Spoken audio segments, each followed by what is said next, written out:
série que vai falar sobre os 3 dias que mudaram o mundo, mudaram a humanidade. E sempre que nós nos aproximamos dessa data, a Páscoa, o meu coração parece que fica tão apertado. Porque de fato nós precisamos reviver, trazer à memória o que foi feito por nós. Facilmente a gente esquece. A gente pode viver os nossos dias como se isso não houvesse acontecido. Como se alguém não tivesse se entregado numa cruz. Como se Deus não tivesse se importado conosco. Essa série vem trazer para nós um preparo espiritual e também intelectual. Porque a gente realmente precisa ter consciência do que Cristo fez por nós na cruz do Calvário. Estamos nos aproximando da Páscoa e a Páscoa é um dos eventos mais importantes no calendário cristão. Precisamos valorizar esse evento. Fala para quem está do seu lado, valoriza a Páscoa, irmão. Valoriza. Eu sei que existe todo um comércio em volta dessa história. Eu sei que fizeram muitas coisas que não tem nada a ver com Páscoa. Mas ela é uma celebração cristã. E é por isso que nós estamos valorizando a Páscoa. E nos próximos 3 domingos, terminando no domingo de Páscoa, nós vamos viver juntos aqui todo o processo que em 3 dias levou o próprio Deus a mudar a história da humanidade, a mudar a história da nossa vida. A sua vida foi transformada? Amém? Existem momentos na história que de fato mudam tudo. Mas nenhum evento transformou a humanidade como esses 3 dias em Jerusalém. Nos próximos domingos nós vamos para Jerusalém. Nós vamos ficar 3 dias em Jerusalém. Porque foram 3 dias em que a história da humanidade alcançou o seu ponto de virada. O que anos de império não fizeram, 3 dias nós vamos presenciar um ponto de virada na história.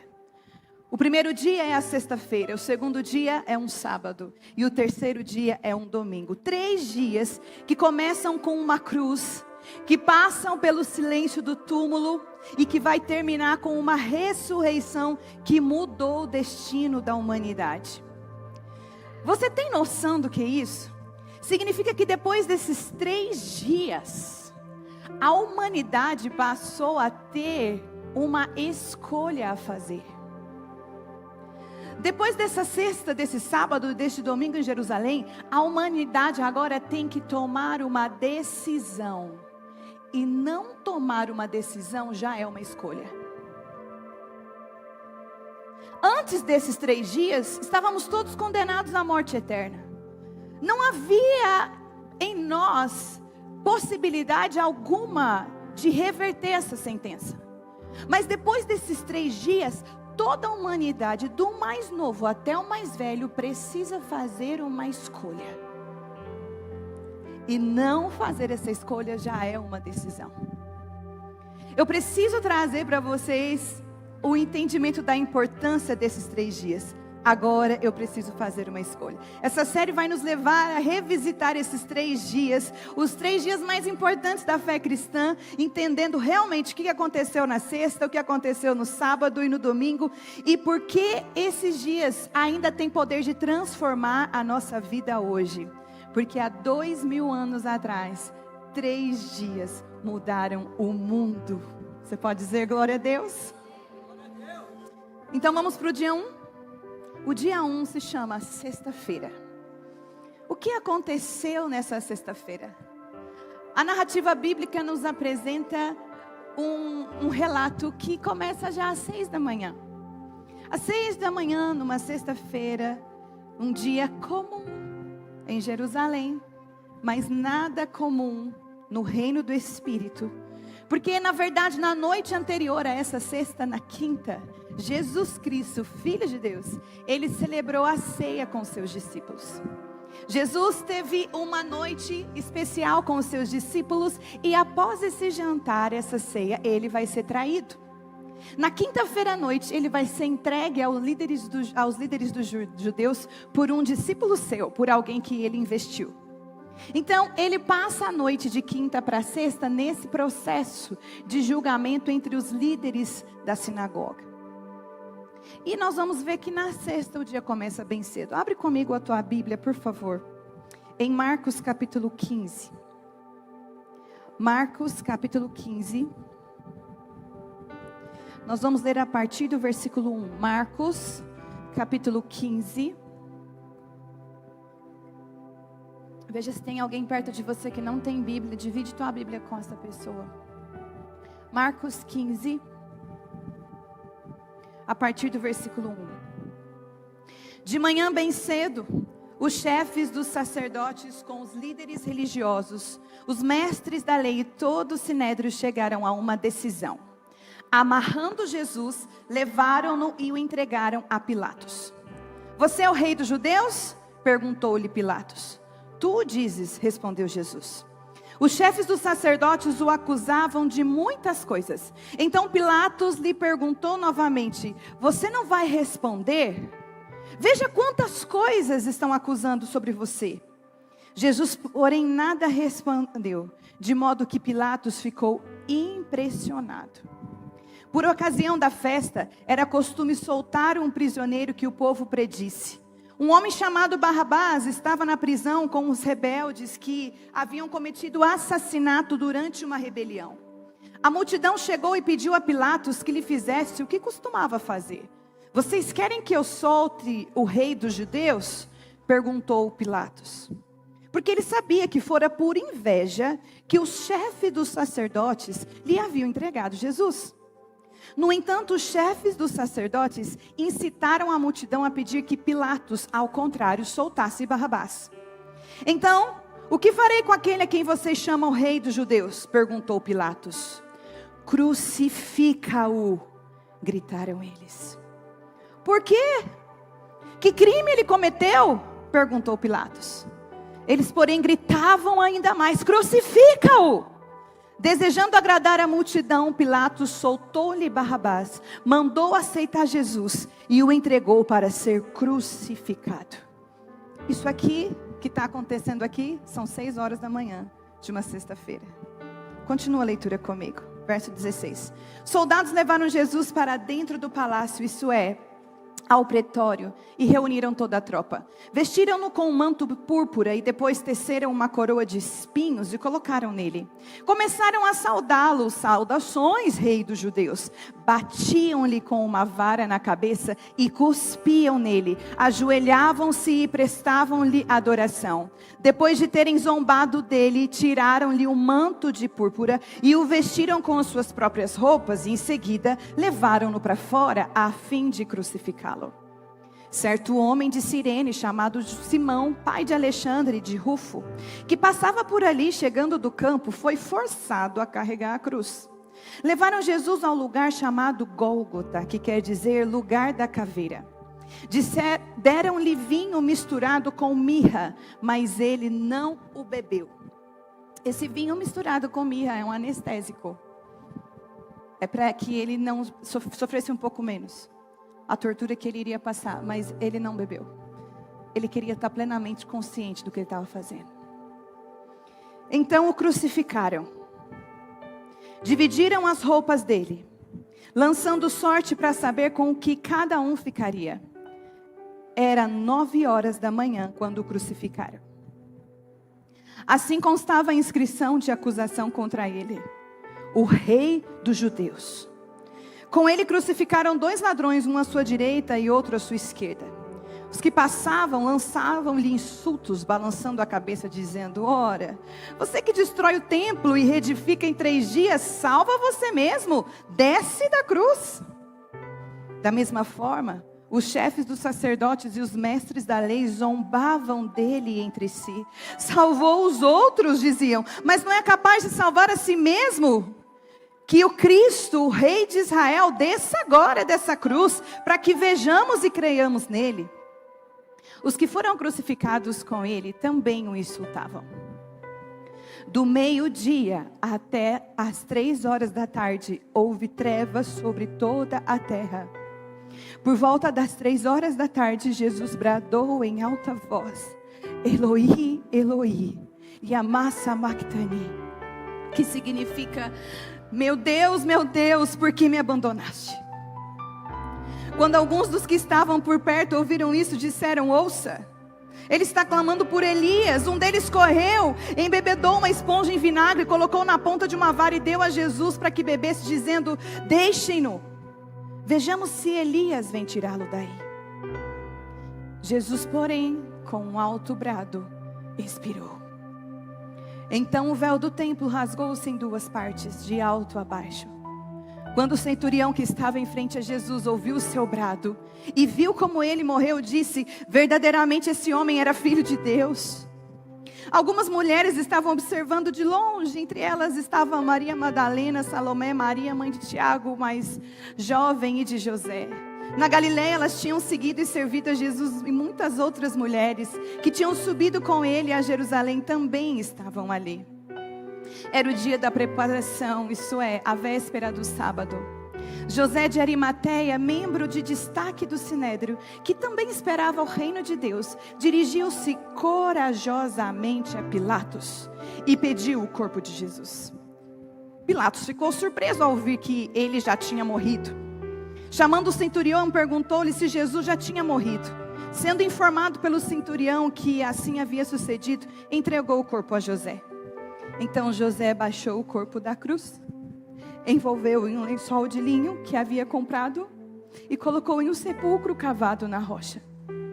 Depois fez rolar uma pedra sobre a entrada do sepulcro. Maria Madalena e Maria, mãe de José, viram onde ele fora colocado. Pai, essa é a tua palavra. Essa é a tua história de amor.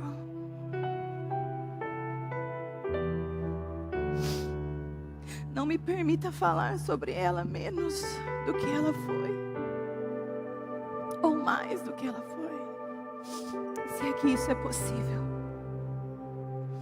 Mas eu peço que o seu Espírito Santo traga a revelação no nosso espírito a respeito do que foi essa sexta-feira e do que a cruz faz em nós. Só o Senhor pode fazer isso, eu não posso. Então fique à vontade, Espírito Santo, em nome de Jesus. Queridos, essa sexta-feira começa às 6 horas da manhã com o julgamento de Jesus. Jesus vai ser levado perante Pôncio Pilatos e acontece o julgamento ali, como você viu. Às 9 horas da manhã, ele é crucificado. Às 9 horas da manhã, ele vai morrer às 15 da tarde. Foi o momento que ele expirou, entregou o seu espírito ao Pai. Uma lança ultrapassa o corpo de Jesus. Outros evangelhos vão dizer que uma lança é enfincada aqui na lateral dele, furando o corpo dele, para cumprir as escrituras, né? Água vai sair do corpo dele. E no fim da tarde, antes da viração do dia, ele vai ser sepultado. Ele vai ser colocado no túmulo por José de Arimateia. Nicodemos também participou desse momento. E eles vão fornecer especiarias para ungir o corpo de Jesus. Na sexta-feira, a humanidade viu o homem que curava doentes sangrando. Na sexta-feira, a humanidade viu o homem que levantava os mortos morrendo. Na sexta-feira, a humanidade viu o homem que acalmava a tempestade sendo esmagado pela dor. Para os discípulos e para todo mundo que assistia, parecia realmente o fim. Mas o que parecia derrota era apenas redenção. E é sobre isso que eu quero falar nessa manhã. A redenção. Primeiro, a cruz não foi um acidente, foi um plano. Você pode repetir isso comigo? A cruz não foi acidente. A cruz foi um plano. Nada saiu do controle de Deus. Por mais trágico e doloroso que pareça ser, por mais difícil que seja ler essas palavras e viajar até esse momento na história, eu preciso entender que nunca, nem por nenhum segundo sequer, as coisas saíram do controle de Deus. Porque aquilo não era uma tragédia e não era um assassinato. Aquilo era um plano muito bem executado. Enquanto o inferno estava celebrando morte e destruição, o Filho de Deus sangrando na cruz, Deus estava executando o maior plano da redenção. A morte de Jesus não aconteceu por acaso, não foi por causa da maldade humana, não foi por causa dos judeus, ela fazia parte do plano da redenção de Deus desde o princípio. E essa é uma verdade que precisamos entender sobre Deus. Deus nunca perde o controle de absolutamente nada na nossa história. Isso deve nos alegrar, porque está tudo sob controle. Deus é intencional em tudo que Ele faz. Deus não comete acidentes. Deus não é pego de surpresa. Deus não tem um momento no trono que Ele fica, não acredito. Não, esse plano foi desenhado. Antes da fundação do mundo, Deus sabia o que ia acontecer. Eu posso perceber o plano sendo apresentado à humanidade desde o Éden. Desde o momento onde Deus precisa sacrificar um animal inocente para colocar roupas no homem que agora precisa cobrir as suas vergonhas. Nós vemos Deus trazendo um plano muito bem arquitetado para toda a humanidade. Mas existe um momento onde é feito um ensaio muito específico. Esse momento se chama Páscoa. A Páscoa é o ensaio, o ápice do ensaio do plano de Deus para a humanidade. Está lá em Êxodo 12, corre lá comigo. Êxodo capítulo 12, nós vamos ver a narrativa da primeira Páscoa. E você vai entender o que a Páscoa tem a ver com a morte e ressurreição de Jesus. Porque a primeira Páscoa, ela acontece muito antes de Cristo estar aqui. Êxodo capítulo 12, versículo 1. Êxodo 12, versículo 1. E falou o Senhor a Moisés e a Arão na terra do Egito, dizendo: esse mesmo mês vos será o princípio dos meses, este vos será o primeiro dos meses do ano. Falai a toda a congregação de Israel, dizendo: aos 10 deste mês, tome cada um para si um cordeiro, segundo as casas dos pais, um cordeiro para cada família. O povo de Israel aqui está como escravo no Egito, está preso no Egito. E nós estamos vendo as 10 pragas do Egito, você sabe disso, não é? E aqui a gente chegou num momento importante, versículo 4. Mas se a família for pequena para um cordeiro, então tome um só, com o seu vinho perto da sua casa, conforme o número das almas, cada um conforme o seu comer. Fareis a conta conforme o cordeiro. O cordeiro ou cabrito será sem mácula, um macho de 1 ano, o qual tomareis das ovelhas ou das cabras, e o guardareis até o 14º dia desse mês. E todo o ajuntamento da congregação de Israel sacrificará à tarde. E tomarão do sangue e poloão em ambas as ombreiras e na verga das portas, nas casas que o comerem. Naquela noite, comerão a carne assada no fogo com pães ázimos e com ervas amargosas a comerão. Não comereis dele cru, nem cozido em água, senão assado no fogo. A sua cabeça com os seus pés e com a sua fressura. Nada dele deixareis até amanhã, mas o que dele ficar até amanhã queimareis no fogo. Assim, pois, o comereis, os vossos lombos cingidos e os vossos sapatos nos pés, e o vosso cajado na mão, e o comereis apressadamente. Esta é a Páscoa do Senhor. Eu passarei pela terra do Egito essa noite, ferirei todo o primogênito da terra do Egito, desde os homens até os animais, em todos os deuses do Egito farei juízos. Eu sou o Senhor. E aquele sangue vos será por sinal nas casas em que estiverdes. Vendo eu o sangue, passarei por cima de vós, e não haverá entre vós praga de mortandade, quando eu ferir a terra do Egito. E esse dia vos será por memória, e celebrá-lo-eis por festa ao Senhor. Nas vossas gerações o celebrareis por estatuto perpétuo. Até aqui. Quando o povo de Israel cumpre o que Deus está pedindo, mata o cordeiro, vai assar a carne, vai pegar o sangue desse animal, vai passar na porta das casas. Naquela noite um anjo da morte vai destruir todos os primogênitos do Egito. Mas se uma casa estivesse com sangue nos umbrais da porta, ela está entregando uma mensagem. Qual é a mensagem? Alguém já morreu aqui. A morte já aconteceu aqui. E quando a morte já aconteceu na casa dos hebreus, o anjo da morte não destruiria. Isso aconteceu como um ensaio, porque haveria um momento na história que Deus faria com que o seu próprio sangue escorresse sobre um madeiro. O cordeiro ali vai ser morto, um cordeiro inocente, para que aquelas famílias não participassem da chacina que ia acontecer no Egito e fossem livres da sentença de morte, a 10ª praga. Depois que os hebreus fizeram esse processo, esse ritual, eles foram finalmente libertos do Egito. Então, eles vão sair agora como cidadãos livres e vão encontrar o Mar Vermelho, e você já sabe o que vai acontecer nessa história. Mas veja, Deus fala assim, ó, esse ritual, essa cerimônia, vocês vão ficar reproduzindo todos os anos, para que vocês se lembrem de onde eu tirei vocês, e para vocês se lembrem do que eu fiz por vocês agora. Vocês são livres. E os séculos se passaram, os anos se passaram, e o povo de Israel está celebrando anualmente a Páscoa, da forma como Deus havia dito. Mas teve uma Páscoa especial, aquela sexta-feira. Jesus, então, que faz parte de Israel, vai celebrar mais uma Páscoa.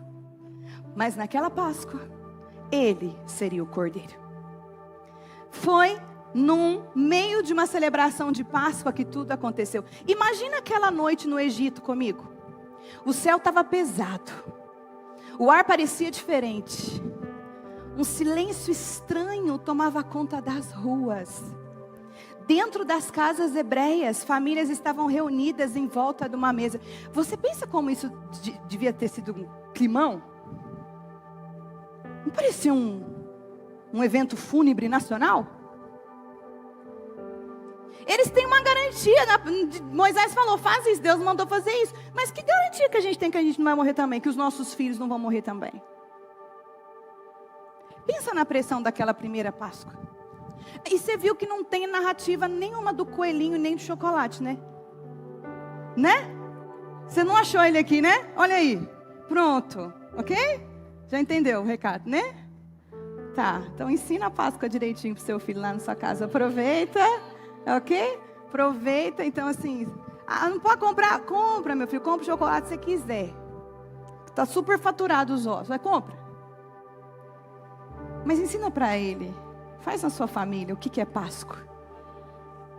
Oferece seu culto a Deus na sua casa. O que é Páscoa? Dentro das casas hebreias, as famílias reunidas em volta da mesa. Aquele silêncio noturno. Mas aquela não era uma refeição comum. Havia tensão, havia expectativa, havia algo no ar. Um cordeirinho tinha sido sacrificado. O pai da casa pegava o sangue, com as próprias mãos marcava o batente da porta. Enquanto isso, o filho pequeno perguntava, papai, por que estamos fazendo isso? E talvez o pai respondesse com voz firme, mas com coração acelerado. Porque essa noite, quando Deus vir o sangue, Ele vai passar por cima. Naquela noite, no Egito, o sangue de um cordeiro salvou milhares de famílias. Mas o que eles não sabiam é que aquela noite não era apenas sobre libertação do Egito. Era uma profecia, era um ensaio.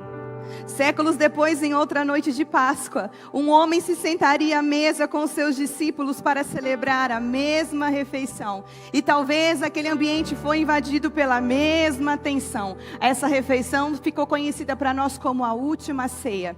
Naquela mesa, aquele homem pega o pão, pega o vinho e diz algo que muda tudo. Durante séculos, Israel celebra essa Páscoa anualmente, sem perceber que cada celebração era um ensaio da cruz, até que chegou sexta-feira, em que o símbolo, o ensaio, encontrou vida real. E agora teremos o cumprimento, porque o verdadeiro cordeiro estava sentado à mesa. Horas depois, esse cordeiro estaria pendurado numa cruz. Naquela sexta-feira, o amor sangrou por nós. Esse sangue de Cristo que vai ser derramado nessa sexta-feira, pode agora ser aceito e passado na porta dos nossos corações. Porque quem tem o sangue de Jesus tem a vida eterna. E quando Jesus morre, Ele morre para fazer justiça por nós. Para que o pecado não recaia mais sobre nós, porque agora está sendo colocado sobre Ele. O cordeiro sacrificado no Egito e o sangue na porta dos hebreus, eles simbolizavam Cristo. Por isso que a Bíblia vai dizer em 1 Coríntios capítulo 5, versículo 7, pois Cristo, o nosso cordeiro pascal, foi sacrificado. Cristo é o nosso cordeiro, finalmente sacrificado. Então, naquela sexta-feira eu preciso que você entenda que não foi um acidente, não foi uma tragédia, foi um plano estrategicamente elaborado e executado por um Deus apaixonado. Não foi tragédia, foi um plano. O segundo ponto que eu quero falar com vocês é que a cruz era necessária por causa do pecado. A cruz era necessária. A gente vê essa cena da cruz. E às vezes, teve uma época quando lançaram aquele filme A Paixão de Cristo, tinha tanta crítica, né, em volta daquele filme, que foi um exagero, que pessoas passavam mal, e para que fazer todo esse sensacionalismo?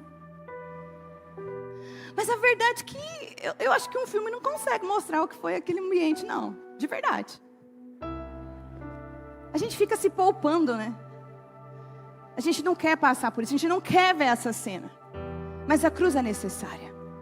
A cruz era necessária por causa do pecado. E eu já me perguntei para Deus, será que haveriam outros meios? Será que existe uma forma menos trágica do Senhor ter salvado a humanidade? Será que podia não ter sido tão chocante assim para os meus olhos, tão desconfortável? Não, não tinha outra forma. O pecado causou separação entre homem e Deus. O pecado trouxe condenação para toda a humanidade. Toda a humanidade.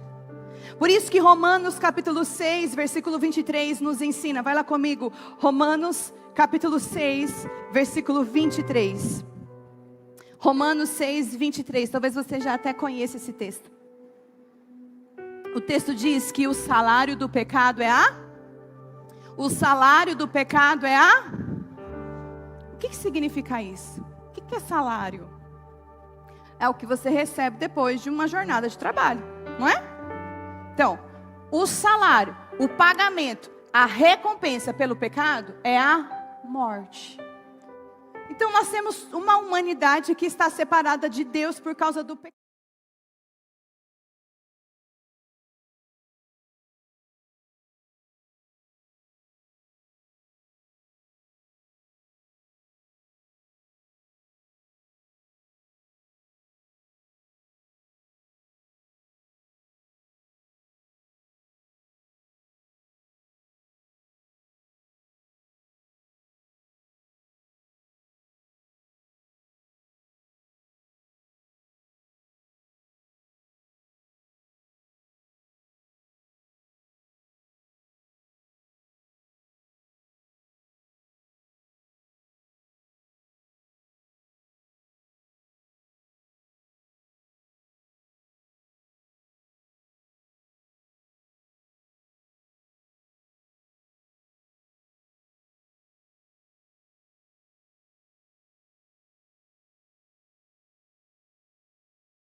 O sangue por causa do pecado?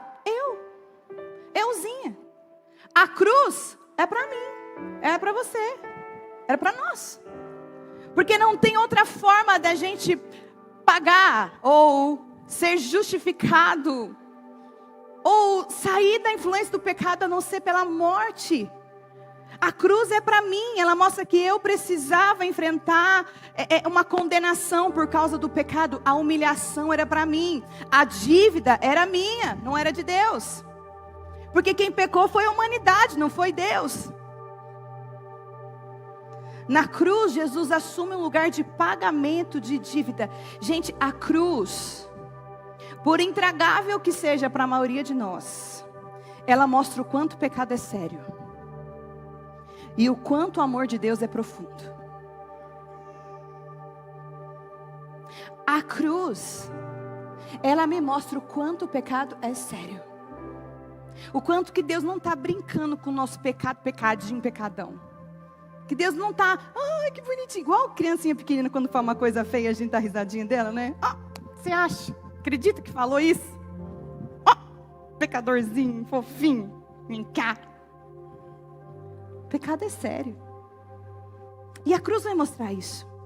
A cruz, ela foi pensada na humanidade como um instrumento de humilhação e morte brutal. E Deus vai transformar esse símbolo de brutalidade num símbolo de amor e redenção. Você quer entender comigo o significado histórico da cruz? A cruz é um método de execução usado pelo Império Romano para punir os criminosos, os rebeldes, os escravos. E ela era considerada a forma mais cruel e vergonhosa de morte. Ela tinha alguns objetivos claros. Você quer ver? Primeiro objetivo claro de uma cruz: produzir sofrimento extremo. A crucificação era lenta, extremamente dolorosa. A vítima de uma crucificação, ela morria após horas ou até dias crucificado. Você viu o momento que vão pedir o corpo de Jesus e ele fala assim, o Pilatos ficou, mas já morreu? Já morreu sim. Jesus ficou, olha quanto tempo ele foi crucificado às 9 e ele morreu às 15. São 6 horas agonizando. Porque a cruz foi pensada para produzir esse tipo de agonia na vítima. Como se ela estivesse assim, pagando mesmo pelo mal que ela provocou na vida de alguém. Então, é brutal o sofrimento. O objetivo da cruz era expor publicamente o condenado. A cruz era colocada em lugares visíveis para todo mundo ver. A justiça foi feita. O cara que matou o seu pai, o cara que roubou, o cara que, aqui, está morto. Então tinha que ficar num lugar visível. Por isso que o Gólgota é um lugar muito alto, lá em Jerusalém. Todo mundo precisava olhar e ver, a justiça foi feita. Não brinca com o Império Romano, não é? Todo mundo tinha que ver aquilo. O terceiro objetivo da cruz era humilhar completamente a pessoa. Porque a pessoa crucificada, ela estava nua, ela não estava com um paninho aqui não, igual a gente faz no teatro, né? Igual a gente vê nos filmes. Ela estava completamente nua, ferida e exposta diante da multidão. Isso para o judeu, gente, morrer no madeiro era sinal de maldição, porque era a morte mais brutal da época. Maldito aquele que for pendurado no madeiro. Espiritualmente, a cruz é tão poderosa, porque Deus não ameniza nem o tipo de morte que Ele vai enfrentar para pagar a nossa dívida. Ele assume dor, Ele assume vergonha, Ele assume maldição, Ele assume julgamento no nosso lugar. Ele se faz maldição por nós. Ele toma a maldição para liberar a bênção. A cruz mostra o quanto o pecado é sério. E o quanto o amor de Deus é mais sério ainda. Você consegue ter essa consciência? A cruz traz para nós esse choque de realidade. O pecado é coisa séria. O amor de Deus é mais sério ainda.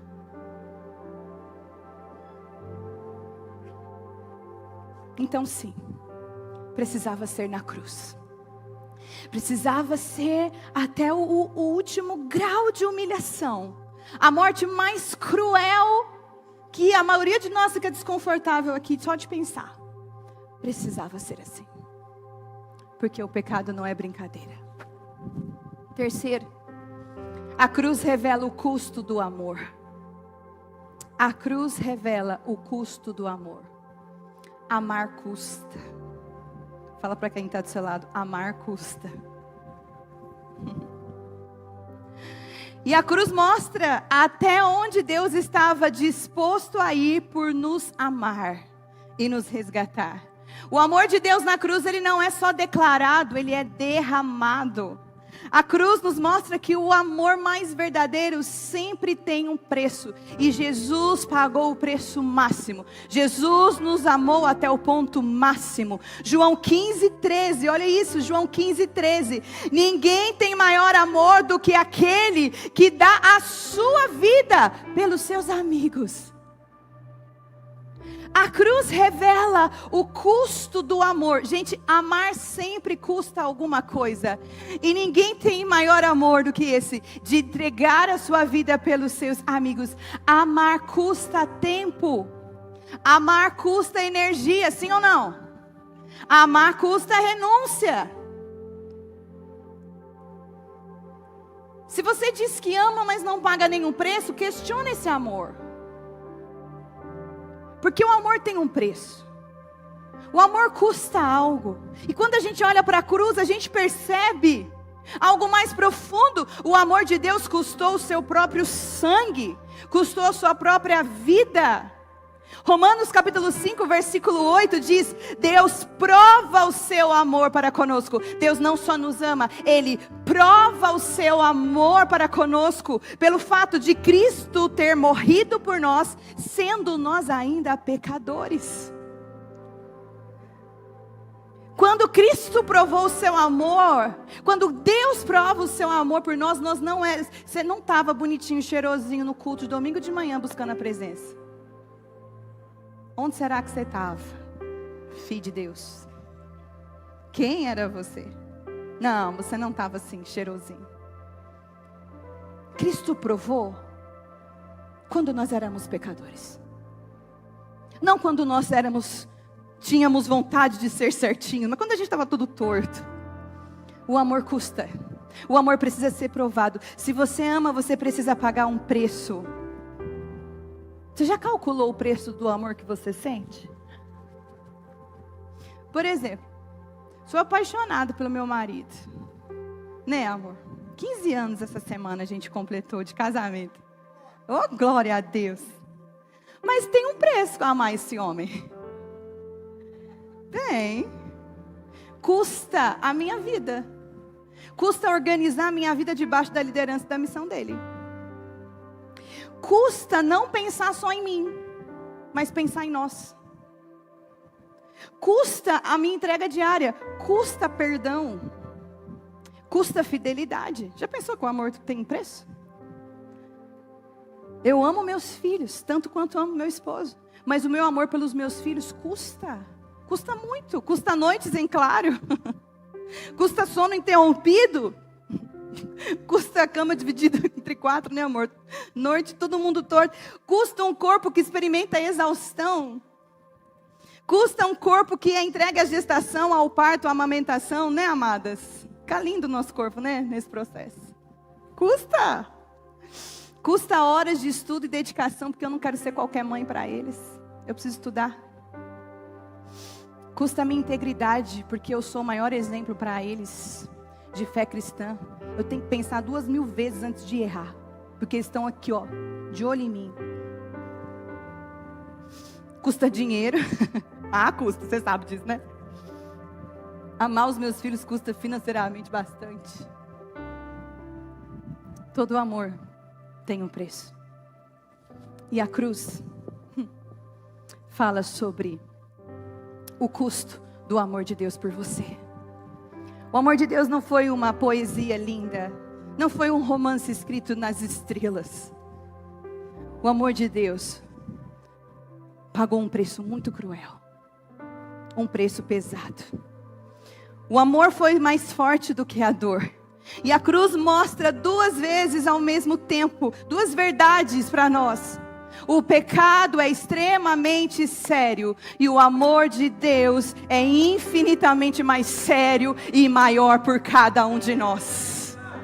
O amor de Deus é infinitamente mais sério do que o pecado. O amor de Deus é infinitamente maior do que a dor que Jesus poderia suportar naquela cruz. O amor de Deus, ele é avassalador.